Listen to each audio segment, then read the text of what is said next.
بسم اللہ الرحمن الرحیم الحمدللہ رب العالمین والصلاة والسلام علی سید الانبیاء والمرسلین۔ عزیز طلبہ کرام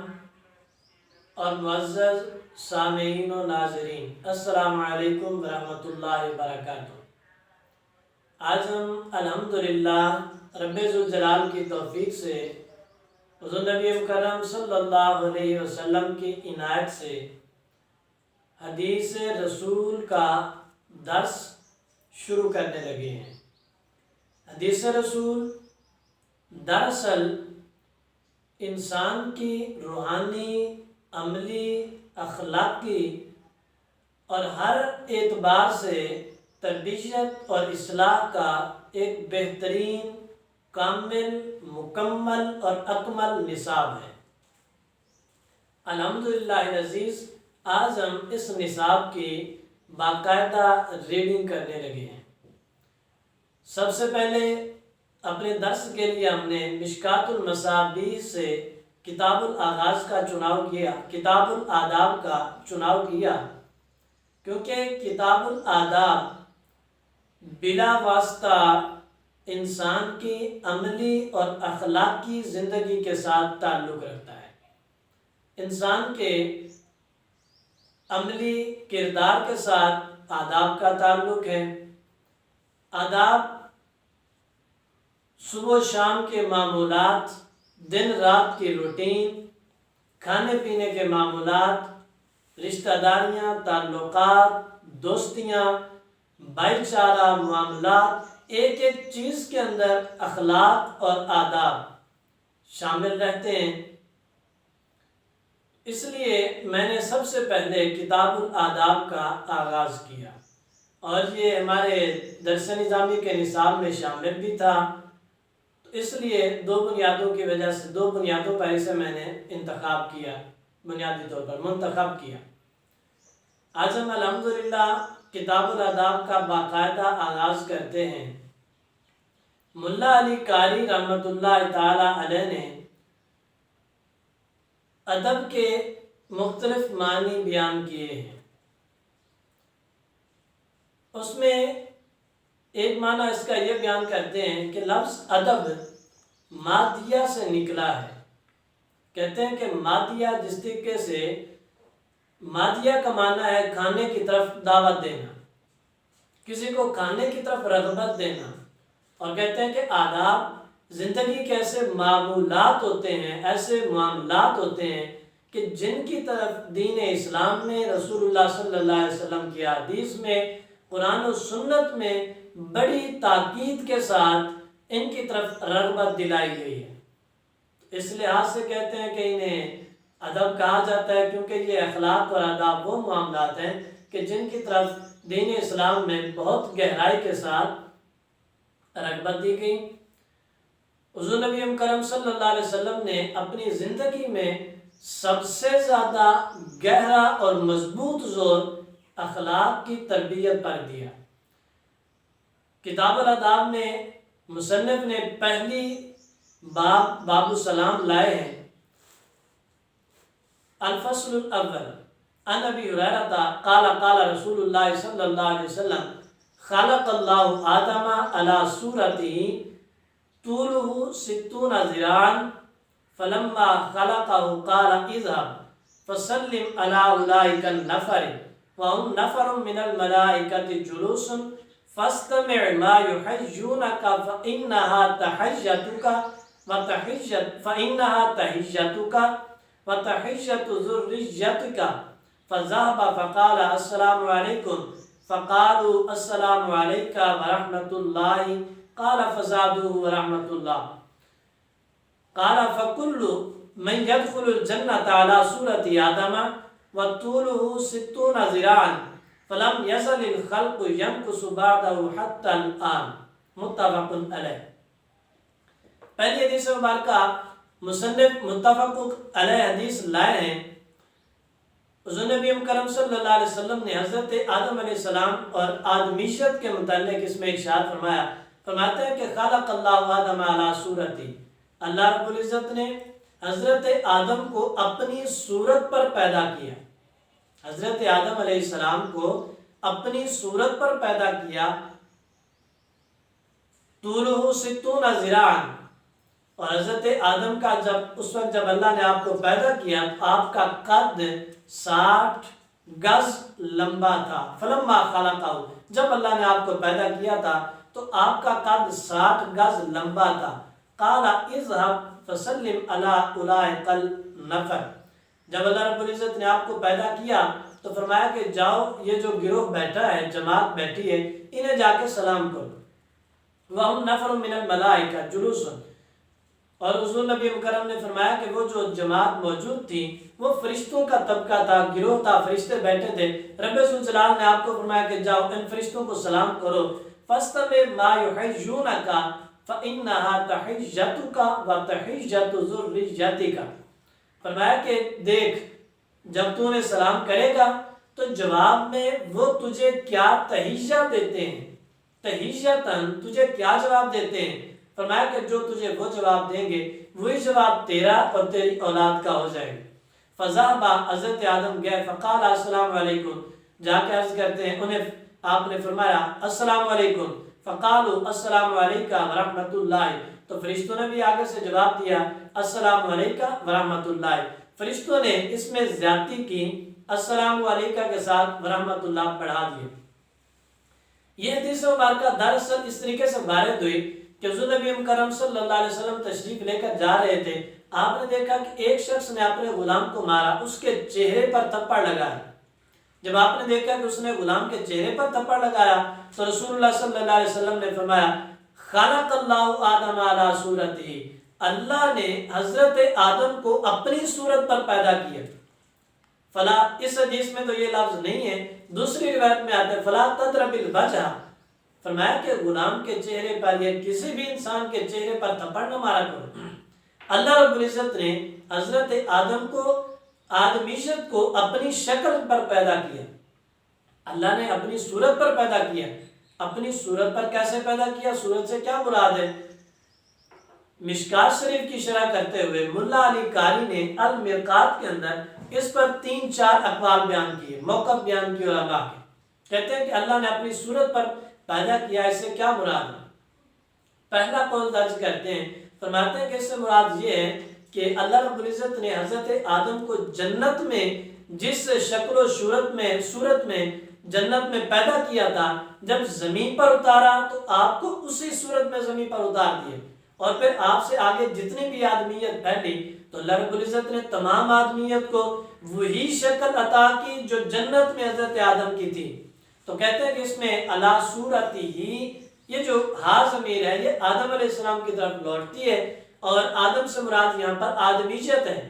کہ اللہ رب العزت نے اس آدمیت کو ان کے باپ آدم کی شکل پر پیدا کیا، صورت پر، جو کہ ان کی صورت جنت میں تھی، یعنی یہ شکل، یہ صورت جنتیوں کی صورت ہے، تو آپ نے مارنے سے منع کر دی۔ دوسرا قول آپ یہ بیان کرتے ہیں، فرماتے ہیں کہ اس سے مراد یہ ہے اللہ صورت ہی، جو ہا ضمیر ہے یہ اللہ کی طرف لوٹتی ہے، لفظ اللہ اس ضمیر کا مرجع ہے، تو اس کا مطلب ہوگا کہ اللہ نے حضرت آدم کو اپنی صورت پر پیدا کیا، اللہ نے اپنی صورت پر پیدا کیا، تو اس کا کیا مطلب ہوگا؟ آگے پھر اس کے اندر 3 اقوال اس کے اندر آتے ہیں،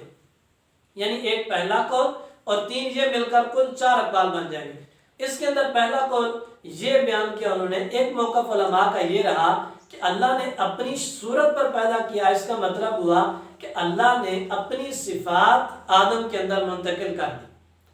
اللہ رب العزت نے اپنے کمالات، اپنی، جیسے قرآن میں وَنَفَخْتُ فِيهِ مِن رُوحِي، اپنی روح یعنی اپنے اوصاف انسان کے اندر منتقل کر دیے، یہ مطلب ہے کہ اللہ نے آدم کو اپنی صورت پر پیدا کی۔ اور دوسرا موقف یہ ہے اس کے اندر، یعنی تیسرا ہو گیا، اور اللہ رب العزت کی طرف جب مرجع ہوگی تو اس میں کہتے ہیں کہ اللہ رب العزت نے آدم علیہ السلام کو اپنی طرف، رسول اللہ صلی اللہ علیہ وسلم نے حضرت آدم کو اللہ کی طرف منسوب اس لیے کیا، اضافت جو اللہ کی طرف جا رہی ہے یہ اضافت تکریم اور شرف کی ہے، تکریم اور شرف کیے کہ رب ذوالجلال نے حضرت آدم کو ایسا مکرم اور مشرف بنایا کہ خلقت کے اندر اور کوئی بھی ایسی مخلوق نہیں کہ جو شکل و شباہت میں، جو شکل و صورت میں حضرت آدم کی طرح مکرم ہو، مشرف ہو، عزت و احترام والی ہو۔ اور پھر اس کے اندر چوتھا موقف بیان کرتے ہیں کہ چوتھا موقف علماء کا یہ ہے، وہ اس میں تعویل کرنے کے حق میں نہیں ہے، کوئی تعویل نہیں کرتے، کہتے ہیں کہ جیسے عبارت ہے، عبارت کو ظاہر رہنے دو کہ اللہ نے حضرت آدم کو اپنی صورت پر پیدا کیا، عبارت اپنے ظاہر پر رہے گی، مگر آدم علیہ السلام کی اللہ کے ساتھ کوئی مشابہت، کوئی تشبیہ، کوئی مماثلت ثابت نہیں کرتے، اس کا بھی انکار کرتے ہیں۔ اور پھر ثابت کیا کرتے ہیں؟ کہتے ہیں کہ ہم کچھ بھی ثابت نہیں کرتے، جیسے اس کا معنی ہے ویسے ہی رہنے دیں گے، اور اس کا علم اللہ رب العزت کے پاس ہے، جتنا اللہ نے ہمیں علم دیا ہم اسی کو سمجھتے ہیں، اور باقی ہم اللہ رب العزت کی ذات پر چھوڑتے ہیں، اس بات میں نہیں پڑھتے کہ اللہ نے کیسے حضرت آدم کو اپنی صورت پر پیدا کیا، اللہ کی صورت سے کیا مراد ہے، اور اللہ رب العزت نے آدم کو اپنی صورت پر کیسے پیدا کیا، اس سے کیا مراد ہے۔ تو ملا علی قاری رحمۃ اللہ تعالی علیہ فرماتے ہیں کہ یہ موقف میرے نزدیک سب سے بہتر اور درست موقف ہے۔ اس کے بعد اس کے اندر جو خاص بات قابل توجہ یہ ہے کہ عام طور پر جو مصلحین ہوتے ہیں، جو واعظین ہوتے ہیں اور مفکرین ہیں، قوم کو خطاب کرنے والے لوگ ہوا کرتے ہیں، ان کا ایک مخصوص انداز ہوتا ہے، ان کا ایک مخصوص نصاب ہوتا ہے، ڈائریاں ہوتی ہیں اور ان کے پاس چند باتیں محفوظ ہوتی ہیں اور ان کو وہ تقسیم کرتے ہیں اور موقع بنا کر اس پر وہ بات آگے پہنچا دیتے ہیں۔ نصیحت کی بات ہوتی ہے، درس کی بات ہوتی ہے، واعظ کی بات ہوتی ہے، لیکن رسول اللہ صلی اللہ علیہ وسلم کا انداز سب سے مختلف تھا۔ انداز آپ کا انداز ایک جدا انداز تھا، نمایاں انداز تھا۔ رسول اللہ صلی اللہ علیہ وسلم کا طریقہ یہ تھا کہ آپ نے کوئی مخصوص نصاب نہیں بنا کے رکھا ہوا تھا کہ آپ نے وہ روزانہ اس سے چند باتیں پڑھی اور موقع بنا کر اس پر آپ نے وہ بات، وہ قول اور جناب آپ نے وہ کوئی بھی بیان آپ نے دے دیا، آپ نے کوٹیشن لوگوں کے سامنے رکھ دی، نہیں، بلکہ رسول اللہ صلی اللہ علیہ وسلم کا طریقہ یہ ہوتا تھا کہ آپ معاشرے میں چلتے تھے، سماج آپ کے سامنے ہوتا تھا، لوگوں کے معاملات آپ کی نظروں میں ہوتے تھے، آپ صلی اللہ علیہ وسلم جب لوگوں کے حالات دیکھتے تھے، لوگوں پر آپ نظر کرتے تھے، ان کی کوتاہیاں دیکھتے تھے، تو آپ صلی اللہ علیہ وسلم ان کی اصلاح کے لیے جو کچھ فرماتے تھے وہی سب کچھ جوامع الکلم بن جاتا تھا، وہی احسن الکلام بن جاتا تھا، خوبصورت کلمات بن جایا کرتے تھے۔ آپ کا یہ طریقہ تھا، آپ چلتے پھرتے لوگوں کی جو کوتاہیاں دیکھتے تھے ان پر آپ کلام فرمایا کرتے تھے، آپ کے کلام کا کوئی مخصوص نصاب نہیں تھا، یہ آپ کی شان ہے اور اسی کو جوامع الکلم بھی کہا جاتا ہے، یہ آپ کی خصوصیت ہے، آپ کے خصائص میں سے ایک خاصیہ ہے۔ اور اس میں اللہ رب العزت نے فرمایا کہ جاؤ ان فرشتوں کے پاس جاؤ اور انہیں سلام کرو، دیکھنا وہ تمہیں کیا جواب دیتے ہیں، جو تمہیں وہ جواب دیں گے وہی تمہارے اور تمہاری اولاد کا جواب ہو۔ اس کے لیے خاص لفظ یہ استعمال کیا رسول اللہ صلی اللہ علیہ وسلم نے، تحیّۃ۔ تحیّۃ سے کیا مراد ہے؟ دیکھیں آپ پڑھتے ہیں التحیّات للہ والصلوات والطیبات، التحیّات تحیّہ کی جمع ہے، ایسے قرآن مقدس میں بھی ہے۔ مومنین کے متعلق اللہ فرماتا ہے تحیّتہم یوم یلقونہ سلام، فرمایا کہ قیامت کے دن جب مومن اللہ کی بارگاہ میں حاضر ہوں گے، تحیّتہم رب کی بارگاہ سے جو انہیں تحیّہ ملے گا وہ سلام ہوگا۔ تحیّہ کا مطلب کیا ہے؟ تحیّہ کسی کی نیک تمناؤں کو کہا جاتا ہے، تحیّہ کسی کی اچھی خواہشات کو کہا جاتا ہے، تحفے کو کہا جاتا ہے، ہدیہ کو کہا جاتا ہے۔ جب ہم پڑھتے ہیں التحیّات للہ کہ اس کا ہم ترجمہ کرتے ہیں کہ ہماری قولی عبادات، قولی عبادت کا مطلب کیا ہوا؟ یعنی ہم اپنے دل کے اندر، اپنے دماغ کے اندر، اپنے روح کے اندر اللہ رب العزت کے ساتھ جو محبت کا جذبہ رکھتے ہیں، رب ذوالجلال کی بارگاہ کے ساتھ جو ادب اور احترام کا جذبہ رکھتے ہیں، وہ سب کچھ ہماری محبتیں، ہمارے پیار اللہ رب العزت کی ذات کے لیے۔ اگر ہم انسانوں کے ساتھ، کسی کے ساتھ اپنا دلی تعلق رکھتے ہیں، اپنی زبان استعمال کرتے ہیں، اچھا کلام کرتے ہیں تو رب ذوالجلال کے لیے، تو تحیّہ کا یہ مطلب ہوا۔ ایسے ہی فرمایا کہ تحیّتہم یوم یلقونہ سلام، کہ قیامت کے دن جب لوگ اللہ رب العزت سے ان کی ملاقات ہوگی تو ان کا تحیّہ یعنی ان کا تحفہ سلام ہوگا۔ سلام کیا ہوگا؟ کہ اللہ رب العزت ان سے کلام فرمائے گا، انہیں فرمائے گا السلام علیکم ورحمۃ اللہ، تو یہ اللہ رب العزت کی طرف سے تحیّہ ہوگا۔ اسی طریقے سے یہ تحیّہ امت کو، امت محمدیہ کو، آدمیشت کو، آدم علیہ السلام کی اولاد کو دے دیا گیا کہ آدم علیہ السلام کی اولاد ایک دوسرے کے ساتھ یہ تحیّہ ایک دوسرے کو دیں گے، تحیّتاً ایک دوسرے کو سلام کریں گے، ایک دوسرے کو نیک تمنائیں دیں گے۔ تو مطلب اس کا یہ ہوا جو ہمیں سلام سکھایا گیا، سلام کا درس دیا گیا، در حقیقت ہمیں حکم یہ ہے کہ ہم محبتیں ایک دوسرے کے ساتھ بانٹیں، پیار ایک دوسرے کے ساتھ بانٹیں، اپنے نیک جذبات میں ایک دوسرے کو شامل کریں، ایک دوسرے کے لیے محبتیں، پیار اور اس طریقے کے جذبات رکھیں اور ایک دوسرے کا احترام کریں۔ حقیقت میں یہ تحیّہ ہے۔ اور اگر ایسا ہو کہ ہم کسی کا احترام تو نہیں کرتے، اس کے لیے محبت نہیں رکھتے، لیکن زبان سے السلام علیکم کہہ دیتے ہیں، چلے وہ سلام ہوگا مگر وہ تحیّہ نہیں ہے۔ تحیّتہم یوم یلقونہ سلام۔ دیکھیں اللہ فرماتا ہے کہ مومنین کو جو اللہ کی بارگاہ میں تحیّہ ملے گا وہ سلام ہوگا۔ تو تحیّہ تو وہ ہے کہ جو قیامت والے دن اللہ کی بارگاہ سے لوگوں کو سلام ملے گا۔ تو آج اگر ہم اپنے سلام کو تحیّہ بنانا چاہتے ہیں تو اس کے لیے ضروری ہے کہ تخلقوا باخلاق اللہ۔ رسول اللہ صلی اللہ علیہ وسلم نے فرمایا کہ اللہ کے اوصاف اپنے اندر پیدا کر لو، جیسے خلق اللہ آدم علی صورتہ، آدم علیہ السلام کو اپنی صورت پر پیدا کیا، یعنی اللہ نے اپنے اوصاف بندے کے اندر داخل کر دیے۔ اگر بندہ اس سلام کے اندر وہ حقیقی مفہوم ہمیں اس وقت نصیب ہوگا کہ جب ہم ایسا تحیّہ لوگوں کے ساتھ رکھیں جو تحیّہ قیامت والے دن اللہ رب العزت کی طرف سے بندوں کو نصیب ہوگا،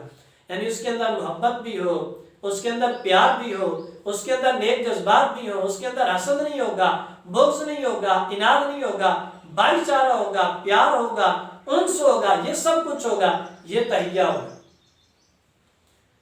حضور نبی کرم صلی اللہ علیہ وسلم نے فرمایا کہ جب آپ نے انہیں السلام علیکہ کہا تو فرشتوں نے جواباً کہا السلام علیکہ ورحمۃ اللہ۔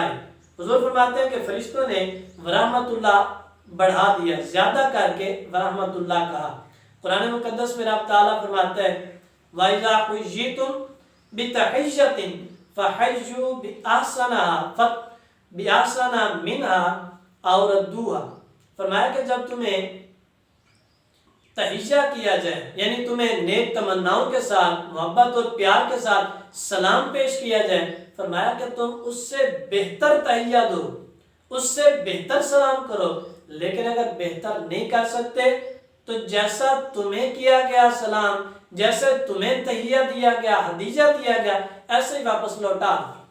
تو فرشتوں نے یہ طریقہ سکھایا ہمیں کہ اگر ایک السلام علیکم کہتا ہے تو جواباً انہیں بڑھا کر ایک اپنے جذبات کا اظہار کرتا ہے تو دوسرا اس سے جذبات کو بڑھا کر پیش کرے گا۔ ایک اپنی محبت اور انس دکھاتا ہے تو دوسرے کی محبت اور انس اس سے بڑھ کر نظر آئے۔ پھر حضور نبی کرم صلی اللہ علیہ وسلم نے فرمایا فَكُلُّ مَن يَدْخُلُ الْجَنَّةَ عَلَى صُورَةِ آدم۔ فرمایا کہ جب لوگ جنت میں داخل ہوں گے تو ہر بندہ اس صورت پر داخل ہوگا کہ جو صورت اللہ رب العزت نے حضرت آدم کو عطا کی تھی، حضرت آدم کو عطا کی تھی جنت میں، جو اللہ رب العزت نے آپ کو صورت عطا کی تھی۔ وَطُولُهُ 60 ذراع، اور ہر بندے کا قد، ہر بندے کی لمبائی 60 گز ہوگی۔ جیسے حضرت آدم علیہ السلام کا قد مبارک اور آپ کی شکل مبارک، آپ کی صورت مبارک جنت میں تھی، تو ہر جنتی کو ویسی صورت، ویسا قد نصیب ہوگا۔ پھر حضور نبی کرم صلی اللہ علیہ وسلم فرمایا فَلَمْ يَزَلِ الْخَلْقُ يَنْقُصُ بَعْدَهُ حَتَّى الْآنَ۔ فرمایا کہ حضرت آدم علیہ السلام کا قد تو اتنا تھا، 60 گز تھا، لیکن آپ کے بعد مسلسل ہمیشہ لوگوں کے قد چھوٹے ہوتے رہے، لوگوں کے لمبائیاں کم ہوتی رہیں۔ فرمایا کہ یہاں تک کہ ہمارا زمانہ آ گیا اور اب جس حالت میں ہیں، جتنی لمبائیاں ہیں لوگوں کی، جتنے قد ہیں، فرمایا کہ اب سب کے سامنے۔ دوسرے حدیث مبارکہ مصنف لاتے ہیں، فرماتے ہیں ان عبداللہ ابن عمرو ان رجلا سأل رسول اللہ صلی اللہ علیہ وسلم ایش الاسلام خیر قال تطعم الطعام وتقرئ السلام علی من عرفت ومن لم تعرف۔ حضرت عبداللہ بن عمر روایت کرتے ہیں کہ ایک شخص رسول اللہ صلی اللہ علیہ وسلم کی بارگاہ میں حاضر ہوئے، آ کے عرض کرتا ہے یا رسول اللہ بہترین اسلام کون سا ہے، خیر اسلام کون سا ہے، سب سے اچھا اسلام کون سا ہے؟ آپ نے فرمایا تطعم الطعام، لوگوں کو کھانا کھلاؤ، وتقرئ السلام، اور لوگوں کو سلام کرو، علی من عرفت ومن لم تعرف، جسے جانتے پہچانتے ہو اسے بھی اور جسے نہیں پہچانتے اسے بھی۔ اس حدیث مبارکہ میں اور پچھلی حدیث مبارکہ دیکھیں، اس کے بعد کئی حدیث اور بھی اس مضمون میں آ رہی ہیں، تو مطلب یہ کہ حضور نبی کرم صلی اللہ علیہ وسلم نے ہمیں جس دین کا درس دیا، جس دین کی طرف آپ نے ہمیں دعوت دی ہے، آپ نے ہمیں جس جمعیت میں شامل کیا، اس کے اندر آپ نے سب سے بڑا درس محبت کا دیا، سب سے بڑا درس آپ نے پیار کا دیا۔ فرمایا تطعم الطعام، کھانا کھلانے کے ساتھ محبتیں بڑھتی ہیں،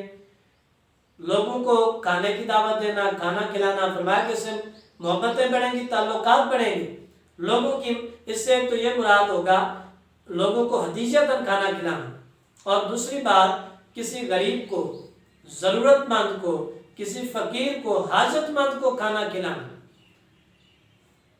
اور دوسری چیز فرمایا تقرئ السلام، اور سلام پھیلانا، کہ جتنا زیادہ کثرت سے سلام کیا جائے گا، لوگ سلام کریں گے ایک دوسرے کو، جتنی سلام میں کثرت کی جائے گی، جتنا سلام کو پھیلا دیا جائے گا، اتنی محبتیں بڑھیں گی۔ آپ دیکھتے ہیں ہم اپنے ماحول میں کہ اگر ایک شخص ہمارے پاس سے گزر جائے مگر بغیر سلام کیے گزر جائے تو ہمیں اس کا یہ گزر جانا بغیر سلام کیے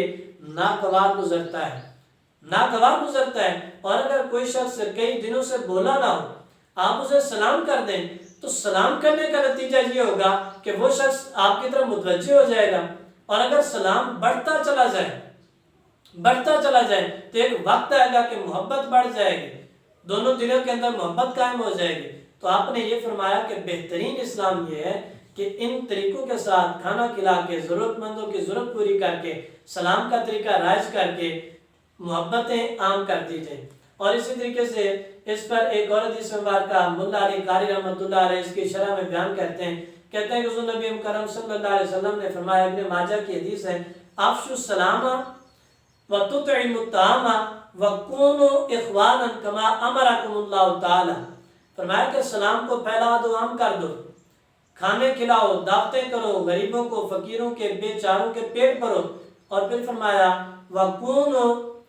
اخوانا کما امرکم اللہ، فرمایا کہ ایسے آپس میں بھائی بھائی بن جاؤ جیسے اللہ نے تمہیں حکم دیا تھا، آپس میں بھائی بھائی بن جاؤ جیسے اللہ کا حکم تھا۔ یہ آپ کا درس ہے۔ پھر آپ نے فرمایا افضل الاعمال بعد الایمان التودد الی الناس، طبرانی کی حدیث مبارکہ ہے، حضور نبی کرم صلی اللہ علیہ وسلم فرماتے ہیں کہ ایمان کے بعد سب سے افضل عمل، سب سے اعلیٰ، سب سے فضیلت والا عمل، فرمایا التودد الی الناس، لوگوں کو محبت دینا، لوگوں کے ساتھ پیار کرنا، فرمایا سب سے بڑا عمل ایمان کے بعد التودد الی الناس، لوگوں کے ساتھ پیار کرنا ہے۔ حضور نبی کرم صلی اللہ علیہ وسلم کی ان حدیث مبارکہ کا جائزہ لیں تو ہمارے لیے سب سے بڑا درس یہ ہے کہ جیسے آپ نے ہمیں جس دین میں داخل کیا تو آپ نے اس کو نام دیا اسلام کا، سلامتی کا، محبت اور پیار اور امن کا نام دیا، جیسے آپ نے ہمیں ایمان اور مومن کا نام دیا جس کے اندر امن ہے، جس کے اندر بھائی چارہ ہے، تو یقیناً آپ نے جیسے ہمیں نام دیا تو ویسے ہی آپ نے ہمیں تعلیمات دی۔ تو جس طریقے سے ہم نے رسول اللہ صلی اللہ علیہ وسلم کی طرف سے ملا ہوا نام قبول کیا ہے تو ہمارے لیے یہ بھی لازمی ہے کہ آپ کی طرف سے ملی ہوئی تعلیمات کو بھی قبول کریں۔ وصلی اللہ تعالی علی خیر خلقہ وصحبہ وبارک وسلم وصلی